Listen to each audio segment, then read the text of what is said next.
दोस्तों स्टडी 91 के YouTube channel में आप सभी का बहुत बहुत स्वागत है। दोस्तों आज आप सभी के समक्ष मैं लेकर हाजिर हूं भारतीय संविधान में अगली क्लास को लेकर के, जहां आज हम चर्चा करेंगे दोस्तों अपने 168वें लेक्चर पर। जहां दोस्तों देखिए इसी सीरीज में 150 लेक्चर तक हमने सिर्फ इतिहास विषय पर बात किया, जिसमें एंशियंट, मिडावल और मॉडर्न हिस्ट्री को डिटेल में हम लोगों ने कवर किया। ठीक है, देखिए आप अगर घूम घूम के पढ़ेंगे ना तो कभी आपका कोई भी विषय कंप्लीट नहीं हो पाएगा। कंप्लीट किसे कहते हैं? कंप्लीट तब होता है जब आप किसी भी विषय के हर एक टॉपिक को पढ़ें, चाहे वो टॉपिक छोटा हो चाहे बड़ा हो, चाहे एग्जाम के दृष्टि से इंपॉर्टेंट हो या इंपॉर्टेंट ना हो, लेकिन अगर आपके सिलेबस में है तो मेरे हिसाब से तो आपको पढ़ना चाहिए। ठीक है, और जब तक आप डिटेल में नहीं पढ़ेंगे तब तक आपका कॉन्सेप्ट भी क्लियर नहीं होगा और आपके मन को संतुष्टि भी नहीं मिलेगी कि हमने विषय पढ़ा भी है कि नहीं पढ़ा है। इसीलिए कह रहा हूं 150 लेक्चर में इतिहास शायद ही आपको यूट्यूब पर किसी ने पढ़ाया हो, शायद ही, और ना ही आगे कोई पढ़ा पाएगा। तो दोस्तों आप स्टडी 91 पर आ जाइए, इत्मीनान से आकर प्रैक्टिस करिए। आपको कोई चार्ज तो देना नहीं है, कोई पैसे तो मांगे नहीं जा रहे हैं, सीधे आना है, प्रैक्टिस करना है। 151 नंबर से जो हम क्लास अटेंड कर रहे हैं वो भारतीय संविधान की क्लास अटेंड कर रहे हैं। इस प्रकार देखा जाए तो आज हमारी 18वीं क्लास है। ठीक है, और जिस तरह से इतिहास विषय पर हर एक टॉपिक पर चर्चा किया गया, उसी तरह से संविधान विषय पर भी हर एक टॉपिक पर हर एक तरह के प्रश्न दोस्तों मैं आप सभी के सामने लेकर आ रहा हूं। ठीक है, तो आज की जो हमारी क्लास है राज्य के नीति निर्देशक तत्व से संबंधित है। इसके पिछले वाले वीडियो में जो मैंने क्लास दिया था वो भी इसी संबंधित था, क्योंकि थोड़ा सा बड़ा टॉपिक है। बड़ा क्यों है? क्योंकि अनुच्छेद 36 से लेकर अनुच्छेद 51 तक आप पढ़ते हैं, तो कम से कम दोस्तों 36 से 6 जोड़ेंगे 40 और 10 इधर। ठीक है, यानी 16-17 अनुच्छेद टोटल आपको पढ़ना है। तो 17 अनुच्छेद एक वीडियो में मेरे हिसाब से सही नहीं हो पा रहे थे, लेकिन देखिए क्वेश्चन हम 30 अटेंड करते हैं। ठीक है, फिर अलग अलग सर क्या पढ़ा रहे हैं वो आप क्लास देखेंगे तब आपको समझ में आएगा। तो आज इसका हम पार्ट 2 कवर करने वाले हैं और यहां पर स्क्रीन पर कुछ सवाल भी हैं, जिस तरह के सवालों पर हम अंदर चर्चा करने वाले हैं आप बाहर से देखकर समझ सकते हैं। इससे सवाल परीक्षा में आता है कि भारत के किस राज्य में समान नागरिक संहिता लागू है। बच्चा जानता है सर गोवा में लागू है, अब पूरे भारत में लागू होने वाला है, ये आप सभी जानते हैं। लेकिन अगला सवाल देखिए, अनुच्छेद 48 क किस संवैधानिक संशोधन द्वारा स्थापित किया गया था? किस संवैधानिक संशोधन द्वारा दोस्तों 48 क को जोड़ा गया था? क्या आपको ये पता है? क्या उसका टाइम पीरियड आपको पता है? या अगला सवाल, किस अनुच्छेद का संबंध अंतरराष्ट्रीय शांति और सुरक्षा से है? जी हां दोस्तों, यह भी राज्य के नीति निर्देशक तत्व से ही संबंधित है। सज्जन सिंह बनाम राजस्थान का मामला जो था दोस्तों, जो केस था, यह किस वर्ष का मामला था? इस तरह के भी सवाल आपसे परीक्षा में पूछे जाते हैं। गोलकनाथ बनाम पंजाब राज्य का मामला किस वर्ष का है? किस नीति निर्देशक सिद्धांत को प्रायः समाजवादी माना जाता है? इस तरह के अनेकों प्रश्नों पर दोस्तों आज हम चर्चा करने वाले हैं। तो आइए इत्मीनान से क्लास देखते हैं।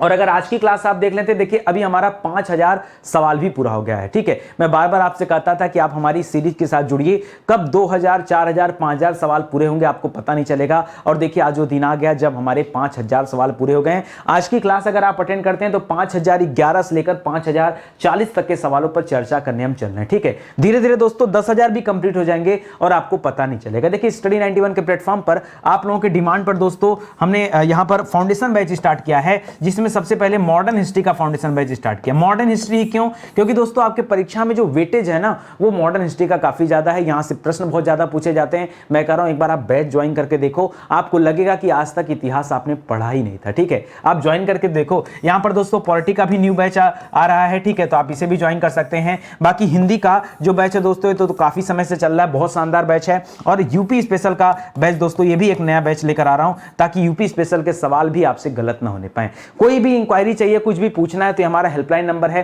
कॉल करके आप संपर्क कर सकते हैं। चलिए सीधे आते हैं अपने सवालों पर और पढ़ना आरंभ करते हैं। तो सबसे पहले आप ध्यान क्या देंगे, इस बात का ध्यान, मुझे लगा कैमरा थोड़ा ब्लिंक कर रहा था। चलिए तो ध्यान दीजिएगा दोस्तों, आज हमारा जो लेक्चर है ये आज 168वां लेक्चर है और आज जो हम कवर करने चले हैं दोस्तों ये 5011 से लेकर के 5040 तक के सवालों पर चर्चा करने चल रहे हैं। ठीक है, और ध्यान दीजिएगा आज हम पढ़ रहे हैं दोस्तों राज्य के नीति निर्देशक तत्व के बारे में और यह हमारा दूसरा पार्ट है। ठीक है, पहला सवाल काफी आसान सा है, आप बहुत आराम से इसका जवाब दे सकते हैं कि भारत के किस राज्य में समान नागरिक संहिता लागू है? जी हां दोस्तों, समान नागरिक संहिता किस राज्य में लागू है? तो आपको पता है दोस्तों कि समान नागरिक संहिता ये गोवा राज्य में लागू है। लेकिन दोस्तों अगर पूछ दे कि किस अनुच्छेद में ये समान नागरिक संहिता के बारे में बताया गया तो क्या बताएंगे? अनुच्छेद 44। ठीक है, अनुच्छेद 44, 4 सेम है ना, इसी से याद रखेगा समान। ठीक है, 4 एक समान है, तो समान नागरिक संहिता के बारे में बताया गया है। हालांकि अब ये समान नागरिक संहिता पूरे देश में लागू होने वाली है, इस पर जो है विचार चल रहा है। लिख रहा किस संविधान संशोधन द्वारा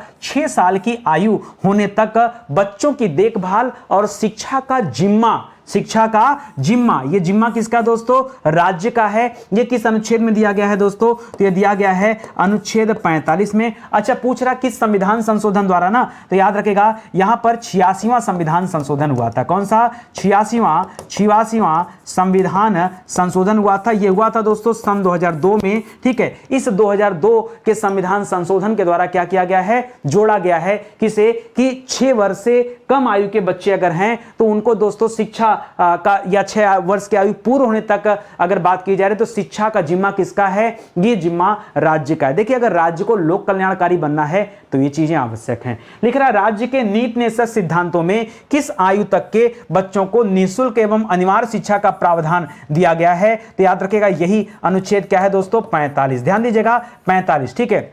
कब तक दोस्तों, तो किस आयु तक, अनुच्छेद 45 में याद रखेगा 14 वर्ष तक की आयु तक। कब तक दोस्तों, 14 वर्ष तक की आयु तक दोस्तों दिया गया। किस वर्ष से, तो पहले तो दोस्तों 6 साल था, बाद में इसको क्या कर दिया गया, 6 से 14 तक रखा गया, ठीक है। 6 से 14, देखिए 6 से 14 तक तो शिक्षा दिया जाएगा, 6 वर्ष से कम के बच्चों को शिक्षा देने की बात कहां की गई, ये जोड़ा गया 86 में। अगर हम 45 की बात करेंगे तो 45 का संबंध दोस्तों बच्चों की शिक्षा से है। 45 का संबंध किससे है, 45 का संबंध बच्चों की शिक्षा से है। और एज कितना दोस्तों, तो 6 से 14, एज कितना, 6 से 14 एज ग्रुप की बात होती है, ठीक है। लेकिन अगर हम 6 से कम की बात करते हैं तो ये कम वाला पॉइंट जो है ये ला करके जोड़ा गया, ठीक है। आगे बढ़िए, लिख रहा है 6 वर्ष से कम आयु के बालकों को प्रारंभिक बचपन की देखभाल और शिक्षा का उपबंध ये कहां ला के रख दिया गया है, तो दोस्तों अब आ गया अनुच्छेद 45 में, ठीक है। तो आप एक कीवर्ड यहां बनाइए कि अनुच्छेद 45 का संबंध किससे है, सीधा सीधा आप याद रखेगा बच्चों की शिक्षा से, ठीक है, बच्चों की शिक्षा से, ठीक है। और बच्चों की शिक्षा में 2 चीजें, एक 6 से कम, एक 6 से कम, दूसरा 6 से 14 तक, ठीक है। ये 2 बातें आप याद रखेंगे यहां पर अनुच्छेद 45 में, ठीक है। लिख रहा अनुसूचित जाति, अनुसूचित जाति का मतलब क्या हो गया, एससी हो गया। इसी तरह अनुसूचित जनजाति यानी इसका मतलब क्या हो गया, एसटी हो गया। तो एससी और एसटी और साथ ही साथ जो अन्य दुर्बल वर्ग हैं उनके शिक्षा के प्रावधान और अर्थ संबंधी हितों की अभिवृद्धि ये किस अनुच्छेद में दिया गया है, तो याद रखें दोस्तों अनुच्छेद 46 में दिया गया है, ठीक है। तो यहां भी कीवर्ड बनाएगा दोस्तों, यहां पर कीवर्ड क्या क्या रखना है कि एससी का प्रावधान हो गया, एसटी का प्रावधान हो गया, और जो दुर्बल वर्ग हैं, जो दुर्बल वर्ग हैं उनके शिक्षा के बारे में दोस्तों कहां बताया गया है, याद रखेंगे अनुच्छेद 46 में। फिर से याद रखेगा 44 का संबंध किससे है, समान नागरिक संहिता से, 45 में बच्चों की शिक्षा, और 46 का संबंध किससे है, एससी एसटी और अन्य दुर्बल वर्गों के से शिक्षा से संबंधित है। तो इसको भी याद रखिएगा, ठीक है। मुझे लग रहा थोड़ा सा कैमरा पता नहीं क्यों ब्लिंक कर रहा है आजकल, ठीक है, थोड़ा आप एडजस्ट करिएगा, ठीक है, कोई दिक्कत की, इसलिए पहले से तैयार रहिए तो ज्यादा सही है। अगला लिख रहा है पोषाहार स्तर और जीवन स्तर को ऊंचा करने। भाई हर व्यक्ति चाहता है कि हमारा पोषाहार स्तर ऊंचा हो, भाई अच्छे हम खाना खाएं, ऐसे खाना खाएं जिससे हमें पर्याप्त मात्रा में विटामिन मिल सके, प्रोटीन मिल सके, कार्बोहाइड्रेट मिल सके, ठीक है, अच्छी मात्रा मिल सके ताकि हमारा शारीरिक विकास हो। कौन नहीं चाहता। तो ये लिख रहा दोस्तों पोषाहार स्तर और जीवन स्तर को ऊंचा करने तथा लोक स्वास्थ्य का सुधार तथा मादक पेयों के उपयोग का प्रतिषेध करने। मादक पेय मतलब समझते हैं, यानी शराब पीने की मनाही, यही तो मादक पेय है। मादक पेय में हर तरह के मादक पेय आ जाएंगे, ये आप याद रखेंगे, ठीक है। तो मादक पेयों के उपयोग का प्रतिषेध करने का राज्य का कर्तव्य जो है दोस्तों 21 अनुच्छेद में दिया गया है। तो देखिए इसको कई तरह से परीक्षा में सवाल पूछता है, ठीक है। उत्तर तो आपका अनुच्छेद 47 है, लेकिन सवाल कैसे कैसे पूछता है, ऐसे पूछता है कि बताइए कि किस अनुच्छेद के तहत पोषाहार स्तर की बात की गई है, ठीक है। तो यहां पोषाहार स्तर वाली बात भी है, देखिए यहां पर पहला है, या ऐसे पूछ देता है कि किस अनुच्छेद के तहत जीवन स्तर में सुधार की बात की गई है। तो यहां जीवन स्तर में सुधार की बात भी कर रही है, या कह देता है कि किस अनुच्छेद में लोक स्वास्थ्य से संबंधित प्रावधान है। लोक स्वास्थ्य यानी जनता का स्वास्थ्य क्या हो, बेहतर हो, ठीक है, इसके बारे में प्रावधान कहां, ये भी यहीं पर है। या फिर पूछ देता मादक पेयों पर निषेध या शराब पर निषेध, ये राज्य का कर्तव्य किस अनुच्छेद में बताया गया। तो क्या उत्तर रहेगा आपका अनुच्छेद 47 बताइएगा। इन सभी बातों का दोस्तों आपको विशेष ध्यान देना, बहुत अच्छे से आप चीजों को समझ लीजिए, पढ़ लीजिए। अगला सवाल लिख रहा है किस अनुच्छेद में है कि राज्य कृषि और पशुपालन को, किसको दोस्तों, 2 चीजें यहां पर, कृषि और पशुपालन को आधुनिक और वैज्ञानिक प्रणालियों से क्या करेगा, संगठित करने का प्रयास करेगा। देखिए ये जो हम राज्य के नीति निषेधक तत्व पढ़ रहे हैं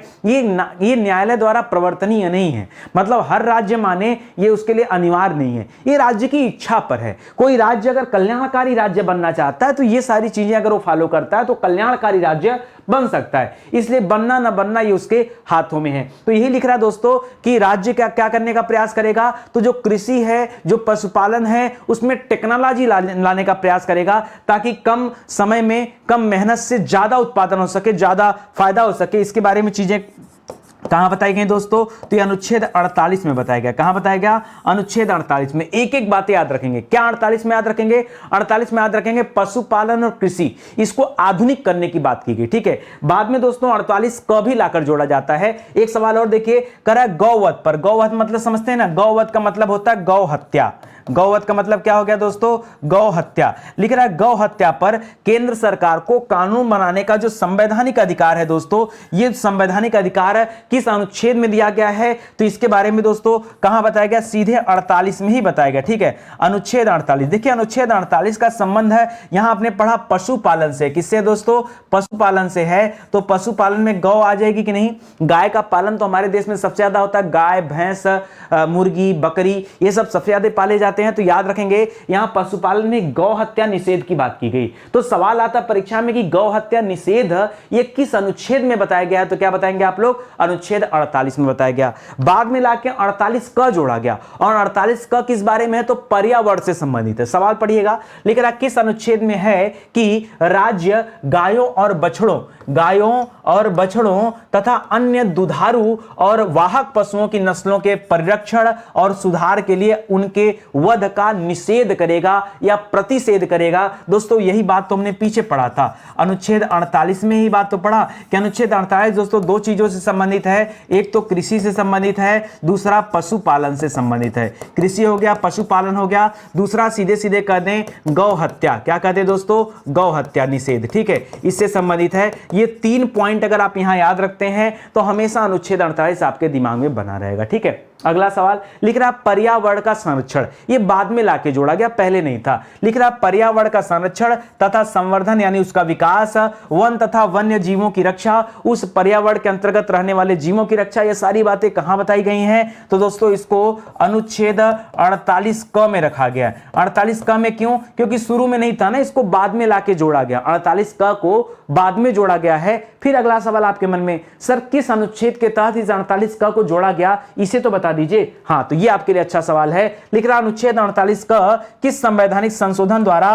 स्थापित किया गया, जिसमें किसके बारे में बताया गया, पर्यावरण के बारे में बताया गया है। तो जो आपका 42वां संविधान संशोधन था, कौन सा, 42वां संविधान संशोधन, सर वो वाला संशोधन जो 1976 में हुआ था, हाँ उसी संशोधन की बात कर रहे हैं जो 1976 में हुआ था, ठीक है। उसी के तहत दोस्तों क्या जोड़ा गया था, ये 48 क लाकर जोड़ा गया, ठीक है। दोस्तों 42वें संविधान संशोधन को लघु संविधान कहा जाता है। क्यों कहा जाता है, क्योंकि 42वां और 44वां ये दो संविधान संशोधन में ना बहुत सारे चेंजेस किए गए, बहुत सारे चेंजेस किए गए। इन्हें एक छोटा जो है संविधान का रूप भी कई सारी किताबों में दिया है, ऐसा कहा जाता है, ठीक है। उसके पीछे अर्थ समझिए क्यों कहा जाता है, ठीक है, ये जरूरी है। लिख रहा राष्ट्रीय महत्व के स्मारक, दोस्तों जो स्मारक राष्ट्रीय महत्व के, जैसे जो पुराने स्मारक हैं, ठीक है, चाहे वो किसी भी काल के बने रहे हो, ठीक है। अब तो जैसे हर स्मारक की देखिए देख रेख यूनेस्को तो कर नहीं सकता है। यूनेस्को जो है वो विश्व धरोहर सूची में जब कोई स्मारक शामिल हो जाता है तो उसकी देखरेख बढ़ जाती है, लेकिन फिर भी जो यूनेस्को में शामिल नहीं है उसकी देखरेख तो हमारा भी कर्तव्य बनता है। तो इसलिए ये सारी बातें कर्तव्यों में भी है और राज्य के नीति निषेधक तत्वों में भी है। लिख रहा राष्ट्रीय महत्व के जो संस्मारक हैं या जो स्थान है या जो वस्तुएं हैं उनका संरक्षण ये किस अनुच्छेद में दिया गया है, तो ये राज्य के नीति निषेधक तत्व में ही दोस्तों, और किसमें दिया गया है, अनुच्छेद 49 में। अगर पीछे की बातें आज मैं आपको याद दिलाऊं, अनुच्छेद 44 में हम लोगों ने क्या पढ़ा, समान नागरिक संहिता पढ़ा। अनुच्छेद 45 बच्चों की शिक्षा से संबंधित है। अनुच्छेद 46 एससी एसटी और दुर्बल वर्गों की शिक्षा से संबंधित था। अनुच्छेद 46 के बाद 47 पे आ गया। 47 दोस्तों वही है जिसमें मादक पदार्थों के बारे में बात किया गया या लोक कल्याण की बात किया गया, लोक स्वास्थ्य की बात किया गया, ठीक है, या पोषाहार स्तर ऊंचा करने की बात किया गया, ये 47 में था। 48 जो दोस्तों वो कृषि और पशुपालन और गौवध हत्या से संबंधित है, उसके निषेध के बारे में बताता है। 48 का पर्यावरण के बारे में बताता है और 49 जो है ये राष्ट्रीय महत्व के जो स्मारक हैं उनके संरक्षण की बात करता है। ठीक है, लिख रहा है किस अनुच्छेद के अनुसार राज्य न्यायपालिका की स्वतंत्रता एवं निष्पक्षता के लिए न्यायपालिका का कार्यपालिका से पृथक्करण सुनिश्चित किया गया। कि हमारे देश में 3 तरह की व्यवस्थाएं, एक व्यवस्थापिका है जो कानून बनाने का काम करती है, एक न्यायपालिका है जो न्याय दिलाने का काम करती है, एक कार्यपालिका है जो काम करती है, ठीक है, प्रशासन संबंधी। तो दोस्तों यहां पर कार्यपालिका को न्यायपालिका से अलग किया गया, क्योंकि व्यवस्थापिका तो वैसे भी अलग है। तो कार्यपालिका न्यायपालिका मतभेद न हो, उनके कार्य अलग अलग हो, इसलिए दोस्तों उसके बारे में अनुच्छेद 50 में बताया गया। कहां बताया गया है? अनुच्छेद 50 में बताया गया है। इसी तरह से आप आगे आएंगे तो अनुच्छेद 51 पढ़ेंगे, और 51 का संबंध किससे दोस्तों? याद रखेंगे, अंतरराष्ट्रीय शांति और सुरक्षा से संबंधित है। किससे दोस्तों? अंतरराष्ट्रीय शांति और सुरक्षा के संवर्धन से संबंधित कौन सा अनुच्छेद है? याद रखेंगे, अनुच्छेद 51। और यहीं पर आकर दोस्तों ये राज्य के नीति निश्चित तत्व से संबंधित सवाल समाप्त होते हैं। क्यों? क्योंकि दोस्तों आपने पढ़ा है कि राज्य के नीति निश्चित तत्व जो है वो अनुच्छेद 36 से लेकर अनुच्छेद 51 तक है।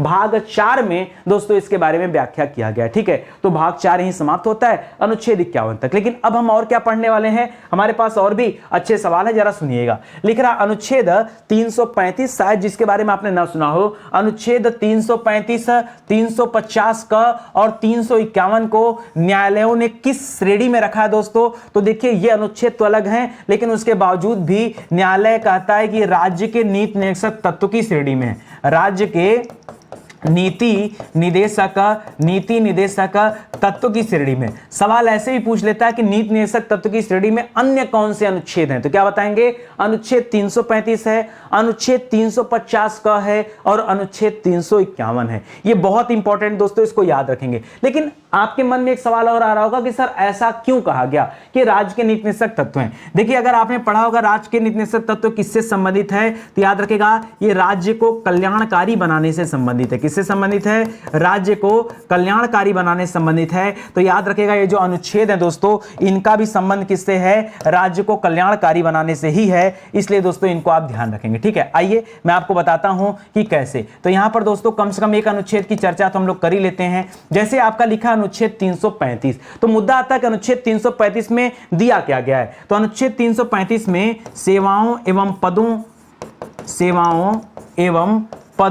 एवं पदों, किसकी सेवा पदों? तो जो सरकारी नौकर हैं उनकी बात करा। तो सेवाओं और पदों के लिए किसके बारे में दोस्तों? यहां पर एससी हो चाहे एसटी हो, उनके लिए भी उपबंध किया जाएगा। उनके लिए भी क्या किया जाएगा? उपबंध किया जाएगा। मतलब सरकारी पदों पर ऐसा नहीं है कि केवल दूसरे जाति बिरादर के लोग हों, जो एससी एसटी के हैं उनके दावे भी हों। इस से संबंधित दोस्तों बातें की गई। ऐसा क्यों कहा गया? देखिए किसी राज्य को अगर कल्याणकारी बनाना है तो हमें हर वर्ग का ध्यान देना पड़ेगा। और आज अभी हम लोगों ने थोड़ी देर पहले अनुच्छेद 46 पढ़ा था। 46 क्या है? 46 में ही तो कहा गया कि जो एससी एसटी या पिछड़े वर्ग के जो लोग हैं, या जो है एकदम निर्बल वर्ग के लोग हैं, जो असहाय हैं, वहां तक शिक्षा की पहुंच होनी चाहिए भाई, तभी राज्य कल्याणकारी होगा। ये जो हम पढ़ रहे हैं दोस्तों अनुच्छेद 335 है तो बहुत दूर, लेकिन दोस्तों इसको भी कल्याणकारी बनाने में दोस्तों ये सहायक साबित होगा जब हम एससी एसटी या अन्य वर्गों का भी विशेष ध्यान रखेंगे तब। ठीक है, लिख रहा किस अनुच्छेद के अनुसार प्रत्येक राज्य और राज्य के भीतर स्थानीय प्राधिकारी का एक कर्तव्य है कि वह भाषाई अल्पसंख्यक वर्ग के बालकों को शिक्षा के प्राथमिक स्तर पर मातृभाषा में शिक्षा की पर्याप्त सुविधाओं की व्यवस्था करे। यह कहां बताया गया दोस्तों? तो इसके बारे में बताया गया अनुच्छेद 350 क में। कहां बताया गया? सर ये 350 का तो वही है जिसे न्यायालय कहता है कि ये राज्य के नीति निदेशक तत्व की भूमिका में सब आते हैं। ठीक है, क्यों? क्योंकि दोस्तों ये आवश्यक है, राज्य को कल्याणकारी बनाने के लिए आवश्यक है। कैसे आवश्यक है? थोड़ा क्वेश्चन को मैं अपनी भाषा में बताता हूं। मान लीजिए कोई राज्य है, उस राज्य में दोस्तों बहुसंख्यक लोगों के लिए तो सब कुछ होगा, विद्यालय कॉलेज सब कुछ है क्योंकि उनकी संख्या ज्यादा है। लेकिन जो अल्पसंख्यक है, और हमारे देश में अल्पसंख्यक कैटेगरी में कुल 5 लोगों को रखा जाता है। एक मुस्लिम को रखा जाता है, एक बौद्ध को रखा जाता है, एक जैन को रखा जाता है, एक सिख को रखा जाता है, एक पारसी को रखा जाता है। ध्यान दीजिएगा इसमें ईसाई नहीं है। ठीक है, तो इतने को रखा जाता है। अब जो भी अल्पसंख्यक हैं भाई, अल्पसंख्यक वर्ग के जो बालक होंगे, उनके जो बच्चे होंगे, उन्हें उनकी मातृभाषा में शिक्षा दिया जाए। सबकी मातृभाषा अलग अलग है ना। हमारे देश की देखिए मातृभाषा अलग हो सकती है। हमारे देश की हमारी मातृभाषा मातृभाषा हिंदी है लेकिन हमारी राजभाषा हिंदी है, ठीक है। ऐसे पूरे देश में सभी की मातृभाषा अलग अलग हो सकती है। जैसे जो तमिल तेलुगु बोलते हैं उनकी मातृभाषा हिंदी थोड़ी होगी। हाँ, हमारे पूरे संपूर्ण देश की राजभाषा हिंदी है, ये तो समझ में आता है, लेकिन मातृभाषा अलग अलग हो सकती है। तो मातृभाषा में शिक्षा की पर्याप्त सुविधा उपलब्ध कराए, ये राज्य का कर्तव्य बनता है, प्रत्येक राज्य का कर्तव्य बनता है। इसलिए दोस्तों ये बातें यहां पर की गई हैं, ऐसा अनुच्छेद 350 क में लिखा गया है, ठीक है। चलिए आगे बढ़ते हैं। ध्यान दीजिएगा, स्टडी 91 के प्लेटफॉर्म से कई सारी किताबें भी आई हैं। आप मौका दीजिए, हमारी किताबों को खरीदिए। हमेशा आपको किताबें औरों से अलग मिलेंगी। क्यों? क्योंकि दोस्तों किताबों पे काम किया जाता है। आप विश्वास मानिए 3-3, 4-4 महीने लग जाता दोस्तों एक एक किताब पर काम करने में। जब तक संतुष्टि नहीं मिलती तब तक किताब हम लोग लॉन्च नहीं करते। ऐसा नहीं कि नहीं एक साथ जो 10-20 किताबें लॉन्च कर दिया। देखिए 10-20 किताबें लॉन्च किया जा सकता है, लेकिन फिर उस पर ध्यान नहीं पड़ेगा, उसको नितिन सर पढ़ नहीं पाएंगे। और मैं अपनी बिना जानकारी के बिना पढ़े एक सिंगल किताब नहीं लॉन्च करता हूं अपने प्लेटफॉर्म से। उसके पीछे रीजन है कि हमें बेहतर स्टडी मटेरियल देना है।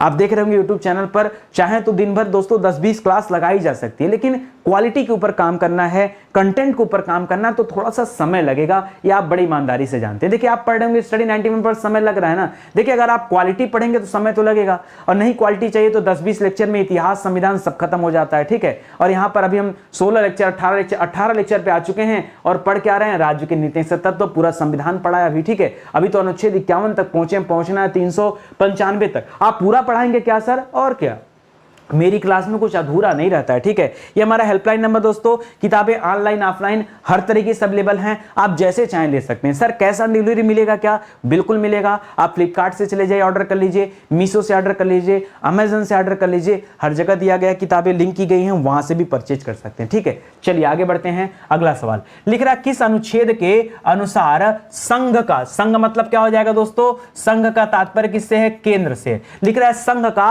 यह कर्तव्य है कि वह हिंदी भाषा का प्रसार बढ़ाए, उसका प्रचार प्रसार करे और उसका विकास करे, ताकि वह भारत की सामाजिक संस्कृति के सभी तत्वों की अभिव्यक्ति का माध्यम बन सके। दोस्तों ये कहां बताया गया है? ये अनुच्छेद 351 में बताया गया। इसीलिए दोस्तों 351 को भी कहां रखा गया है? इसको राज्य को कल्याणकारी बनाने के लिए आवश्यक समझा जाता है, ठीक है। अब बात समझ में आई? तो 335 किसके बारे में बताया था? 335 कहा था कि SC ST के जो दावे हैं दोस्तों उनका ध्यान रखा जाएगा, ठीक है। और इसके अलावा 350 का जो था वो दोस्तों मातृभाषा में शिक्षा दी जाएगी, और 351 में हिंदी भाषा का प्रचार प्रसार किया जाए, इसके बारे में कहा गया, ठीक है। आगे बढ़िए। लिख रहा समान कार्य के लिए समान वेतन, ठीक है। अगर एक समान कार्य कोई कर रहा है तो उसके लिए क्या होना चाहिए? समान वेतन होना चाहिए। ऐसा नहीं है ना कि पुरुषों के लिए वेतन अलग हो, उसी कार्य के लिए महिलाओं के लिए वेतन अलग हो, ऐसा नहीं। तो दोस्तों ये हम लोगों ने कहां पढ़ा था? किस अनुच्छेद के तहत पढ़ा था? तो दोस्तों राज्य के नीति निदेशक तत्व में ही इसके बारे में प्रावधान किया गया। कहां प्रावधान किया गया है? राज्य के नीति निदेशक तत्व में ही दोस्तों इसके बारे में प्रावधान किया गया है। क्या कोई बच्चा कमेंट करके बताएगा कि समान कार्य के लिए समान वेतन? मैं जस्ट पिछली क्लास में मैंने आपको बताया था। कोई बच्चा कमेंट करके बताएगा कि किस अनुच्छेद में दोस्तों इसके बारे में दिया गया? जरा आप कमेंट करिएगा, मैं देखूंगा, ठीक है। सज्जन सिंह बनाम राजस्थान राज्य का दोस्तों मामला था। आपको सिर्फ इतना बताना है कि यह मामला किस वर्ष का है, ठीक है। किस वर्ष में सज्जन सिंह बनाम राजस्थान मामला दर्ज किया गया था? तो दोस्तों जिस समय भारत पाकिस्तान युद्ध हुआ था। कब हुआ था दोस्तों? याद रखेंगे 1965 में। क्या याद रखेंगे? इंडो पाक। मैं भी ऐसे याद किया नहीं तो भूल जाऊंगा, ठीक है। जैसे जो फेमस जो है वो तो याद रहता है, ठीक है। अब जो नहीं फेमस है उनको ऐसे ही बना के याद करना पड़ता। तो इंडो पाक वार हुआ था 1965 में, उसी समय का मामला है। और इसमें क्या बताया गया था? जब ये मामला आया था तो इसमें सुप्रीम कोर्ट ने अपना डिसीजन दिया था कि संसद के किसी भी भाग में संशोधन किया जा सकता है। यही यहां का डिसीजन था। क्या था दोस्तों? तो याद रखेंगे डिसीजन क्या था? तो संसद कर रहा हूं भाई, संविधान के, ठीक है। संसद में संशोधन कहां होगा? कहां संशोधन होगा? संविधान में, ठीक है। संविधान में संशोधन की पूर्ण शक्ति किसके पास है दोस्तों? पूर्ण शक्ति ये संसद के पास है। ये निर्णय दिया गया कि संसद जब चाहे संविधान में कहीं भी क्या कर सकती है? संशोधन कर सकती है। ये सज्जन सिंह के मामले में दोस्तों निर्णय दिया गया था, ठीक है। अगला सवाल लिख रहा है मौलिक अधिकार और नीति निदेशक तत्व के बीच संतुलन का संविधान में क्या महत्व है, ठीक है। इनके बीच में संतुलन का क्या महत्व है दोस्तों? तो याद रखेगा आधारभूत ढांचे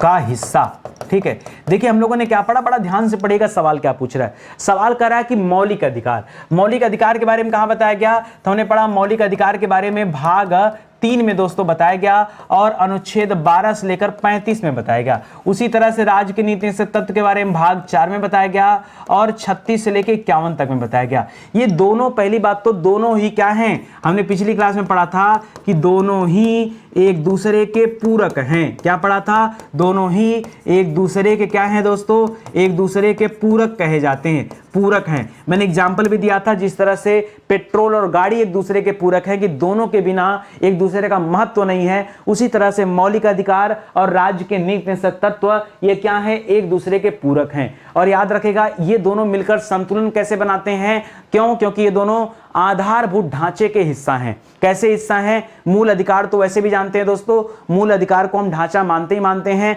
राज्य का नीति निषेध तत्व भी ढांचा माना जाता है, क्यों, क्योंकि दोस्तों इससे राज्य कल्याणकारी बन सकता है। यदि राज्य कल्याणकारी होगा तो संघ भी कल्याणकारी होगा, है कि नहीं। हर राज्य अपने अपने कल्याण की चिंता कर ले तो भारत उजागर नहीं हो जाएगा, भारत भी उज्जवल हो जाएगा। लिख रहा सज्जन सिंह बनाम राजस्थानवाद में न्यायालय ने निदेशक तत्वों के शासन के लिए क्या माना, तो पहली बात दोस्तों ये मामला कब का था दोस्तों, मामला था सन 1965 का, ठीक है। और लिख रहा दोस्तों कि नीति निषेध तत्वों के संदर्भ में दोस्तों क्या माना गया, यही उसको आधारभूत ढांचा माना गया। क्या माना गया, उसे आधारभूत माना गया। किसे दोस्तों, नीति निषेध तत्वों को सुप्रीम कोर्ट ने आधारभूत माना है, ठीक है।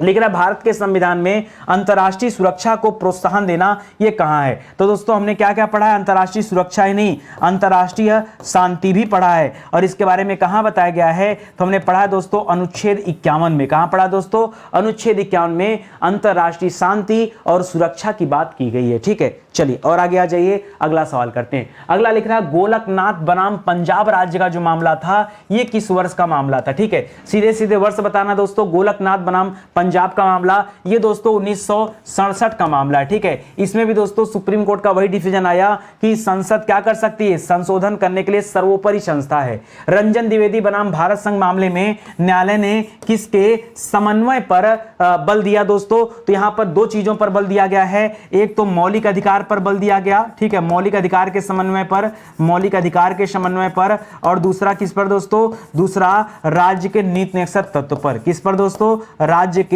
नीति निदेशक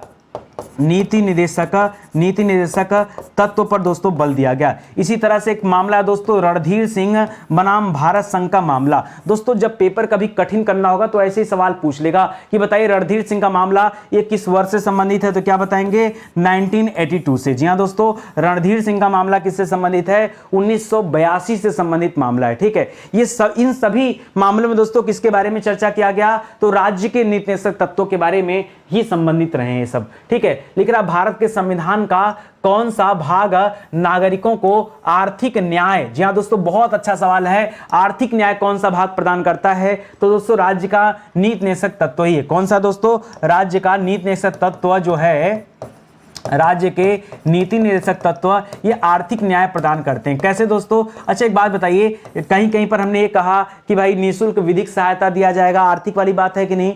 कहीं हमने एक कहा कि बच्चों को निःशुल्क शिक्षा दिया जाएगा, आर्थिक की बात है कि नहीं। हमने कहीं कहा दोस्तों कि समान व्यक्ति के लिए दोस्तों एक समान जो है दिया जाएगा, राशि दिया जाएगा, उसके बारे में बात किया, वो भी दोस्तों आर्थिक से संबंधित है कि नहीं। तो याद रखिए सारी चीजें, समान कार्य के लिए समान वेतन, ये उसकी लाइन है, उसको आप याद रखिए। किस नीति निषेध सिद्धांत को प्रायः समाजवादी माना जाता है, दोस्तों आपको एग्जैक्ट बताना है कि किस वाले को समाजवादी माना जाता है। तो दोस्तों देखिए जब हमने पढ़ा था अनुच्छेद 40, क्या पढ़ा था, अनुच्छेद 40, अनुच्छेद 40 को दोस्तों याद रखेंगे, समाजवादी के अलावा इसको गांधीवादी भी माना जाता है। क्या माना जाता है, गांधीवादी माना जाता है। और इसमें दोस्तों किसके बारे में किया गया व्यवस्था, तो याद रखेगा पंचायती राज की बात की गई, ठीक है, पंचायती राज की बात की गई, ग्राम पंचायत की बात की गई है, ठीक है, या ग्राम पंचायतों की स्थापना की बात की गई है, तो अनुच्छेद 40 को माना गया। लिख रहा नीति निषेध तत्व का महत्व ये किसके लिए है महत्व, बहुत सोच समझ के जवाब दीजिएगा, किसके लिए महत्व है। ये राज्य के नीति निषेध तत्व जो बनाए गए हैं ये दोस्तों राज्य के लिए महत्व है, देखिए जनता के लिए नहीं। आप हर जगह जनता, जैसे मौलिक अधिकारों का महत्व किसके लिए, मौलिक अधिकार किसके लिए बनाए बनाए गए जनता के लिए, लेकिन राज्य के नीति निषेधक तत्व किसके लिए बनाए गए? ये तो राज्य के लिए ही बनाए गए, क्योंकि नाम ही इसका है राज्य के नीति निषेधक तत्व। ये जनता के लिए नहीं बने हैं, ये राज्य को कल्याणकारी बनाएंगे। ठीक है, तो इसको भी याद रखेंगे। ठीक है, अगला सवाल देखिए, लिख रहा किस संशोधन अधिनियम द्वारा मतभेद की दशा में, यानी जब क्या हो जाए, मतभेद हो जाए, उस दशा में राज्य के नीति निषेधक तत्वों को मूल अधिकारों पर वरीयता दी गई। जी हां दोस्तों, यानी राज्य के मूल नीति तत्व ऊपर होंगे, मूल अधिकार क्या होंगे? नीचे होंगे। दोस्तों ये 42वां जो संविधान संशोधन हुआ था, 42वां संविधान संशोधन जो हुआ था, उसमें दोस्तों वरीयता दिया गया। किसे वरीयता दिया गया? याद रखेंगे, राज्य के नीति निषेधक तत्वों को। कहा जाता है कि थोड़े बहुत मौलिक अधिकार का हनन किया जा सकता है अगर राज्य के कल्याण की बात है। समझ रहे हैं ना? जैसे मान लीजिए कहीं रोड बनना है, ठीक है, अब रोड बनना है तो भाई रोड को चौड़ा करना होगा। रोड चौड़ा होगा तो हो सकता है कुछ लोगों का घर टूटे, तो भाई घर टूटेगा तो ऐसे में उनके मौलिक अधिकार का तो हनन हो रहा है, लेकिन राज्य के कल्याण के लिए आवश्यक है, इसलिए थोड़े बहुत मौलिक अधिकार का हनन किया जा सकता है। इस बात को याद रखेगा, तभी मैं बता रहा हूं।